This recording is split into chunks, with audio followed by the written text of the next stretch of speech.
मेरे लिए नई चीज़ नहीं है, आप लोगों के लिए बहुत नई चीज़ होगी ज़रूर है, क्योंकि आपने मुझे पहली दफ़ा ये करते हुए देखा।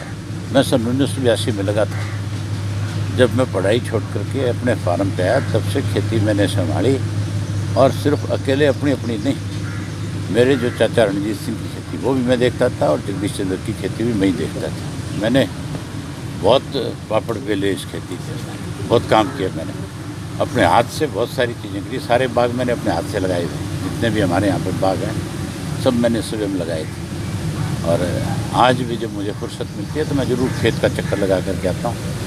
अपने जो खेत में काम करने वाले लोग हैं उनको कोई नई इंस्ट्रक्शन देनी हो, कोई नई बात करनी है तो उनको क्या क्या उन्हें फुर्सत का टाइम है तो मान के चलो कि गेहूँ अगले 2-4 दिन में सारी कट लेगी, सारी की सारी निकल लेगी। तो ज़रूरी है कि मुझे मेरे खेत की गेहूँ टाइम पे कटे।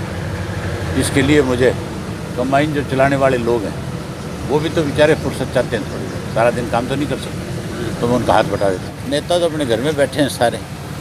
चीफ मिनिस्टर 5 बजे आता है, 5 बजे आकर के ना किसी की सुनते, अपनी बात क्या कि 5 से 5:30, 5:15, 20 मिनट में, आधे घंटे में ख़त्म करके फिर चले जाते हैं। सारे फुर्सत में हैं।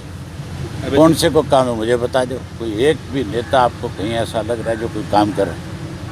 सब अपने अपने घर में बैठे हुए हैं, जबकि नेताओं की ड्यूटी लगानी थी चीफ मिनिस्टर को, अपने खास करके मंत्रियों की ड्यूटी लगानी थी कि इस लॉकडाउन के संकट के समय में वो हॉस्पिटलों में जाते हैं, डॉक्टर्स का हौसला बढ़ाते हैं, वो पुलिस लाइन में खड़े होते हैं एक डिस्टेंस बना करके, जो पुलिस के कर्मचारी हर रोज़ सुबह ड्यूटी पे जाते हैं उनका हौसला बढ़ा करके आते हैं वो, और जो सोशल वर्कर हैं काम करने वाले उन सब का हौसला बढ़ाने का काम करते हैं। क्या कोई लेबर क्लास के लोग ही सिर्फ जा कर के खेतों में काम कर सकते हैं? क्या वही लोग जो है कहीं और दूसरी फैक्ट्री में जा कर के काम कर सकते हैं? क्या उनको कैसे बचाया जाए, इसकी जिम्मेवारी प्रदेश के नेताओं की नहीं है?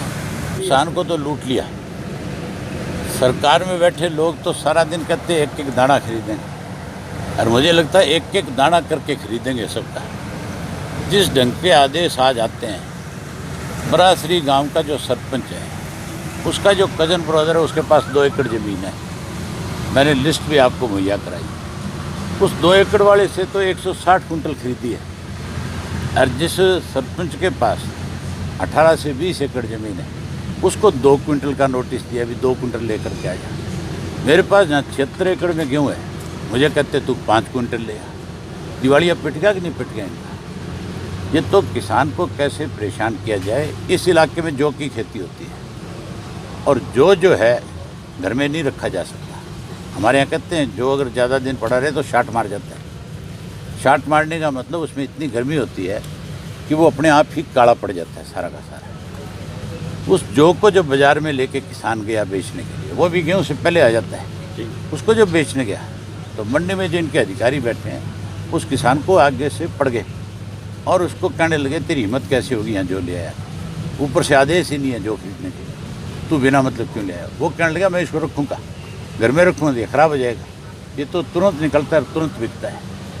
तो आगे से उसने कहा कि फलानी फैक्ट्री है, उन फैक्ट्री वालों से साठ-गांठ कर रखी है कि उस फैक्ट्री में ले जा, वहाँ ले जाके बेच। और जब वो फैक्ट्री में गया तो वहाँ जब बेचने के लिए फैक्ट्री के अंदर गया तो फैक्ट्री वाला ने 507 किलो तो उसकी वैसे काट ली कि तेरी साफ़ नहीं है, तेरी गिल्ली है, और 300 रुपये क्विंटल के उसको कम दिए जो सरकारी रेट है। और ऊपर से ये कहा कि अगर तैने कोई छोटी मोटी इधर उधर की बात कहीं बाहर जा कर के करी तो तेरे खिलाफ पर्चा दर्ज करा देंगे।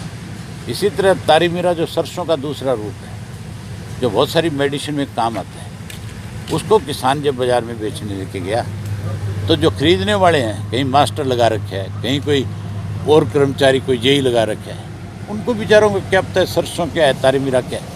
वो कहने लगे ये पीले रंग का तू सरसों कहाँ से ले आया, ये तो खरीद ही नहीं सकते हम। तो तारी मीरे वाले को भी अपना तारी मीरा अपने घर वापस ले जाना पड़ा। तो दिवालिया हो चुकी है सरकार, ऐप लॉन्च करती है और कोई काम नहीं है स्वयं ऐप लॉन्च करने का। मैंने बताया तो था कि मैं 5 कुंटल लेके जाऊंगा नहीं, मेरी 76 एकड़ का जिस दिन वो मुझे आके कहेंगे कि ले तू हमें ये सारी दे, तब तो मैं सोचूंगा कि इनको दूँ करा दूँ कम वक्तों को। अदरवाइज मैंने फैसला कर रखा है कि अगर ये परमात्मा ना करिए बीमारी ज़्यादा लंबी चले, ख़त्म हो जाए, हम तो ये चाहते हैं। और अगर कोई लंबी चली और कहीं मेरी गेहूँ की ज़रूरत पड़ी तो दाना दाना ही दे दूँगा। आज बर्बाद नहीं हो रही, किसान को लूट रखा है सरकार ने। अब तक किसी एक किसान के खाते में एक नया पैसा नहीं आया है। व्यापारी को तो कह दिया तेरे को तो 400 करोड़ तेरी आड़त दे देंगे। किसान का पैसा कहाँ है, किस खाते में है, कौन से बैंक में है, कहाँ किसान जा कर के अपना अकाउंट खुलवाएगा। ये कहते हैं कि डिस्टेंस जो है सोशल डिस्टेंस रखो बना करके। बैंकों में गरीब आदमियों के 1000 रुपया डाल दिया। अब सारा गरीब आदमी खेत में काम करने की बजाय बैंक के आगे लाइन लगा करके खड़ा, आप जाके देख लेना। और वो सारा दिन एक ही बात पूछते हैं, मेरा 1000 रुपया आ गया क्या। जहाँ वो 1000 रुपया पता करने के लिए 2 दिन अपने ख़राब करता है, वहाँ 1000 रुपये दिहाड़ी के मरते हैं उसके साथ। उस गरीब को भी इन्होंने तो परेशान कर दिया।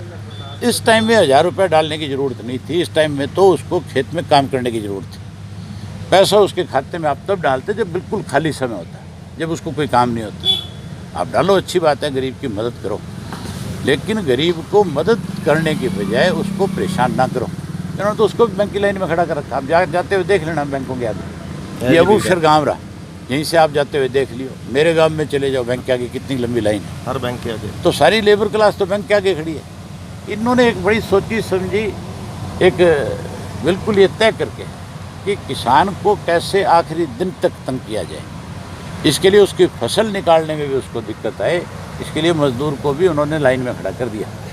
लॉकडाउन ख़त्म होने दे, उसके बाद देखना किस तरह से सरकार को मंडियों में भी, सड़क पे भी और विधानसभा में, तीनों जगह एन तसल्ली कराएंगे।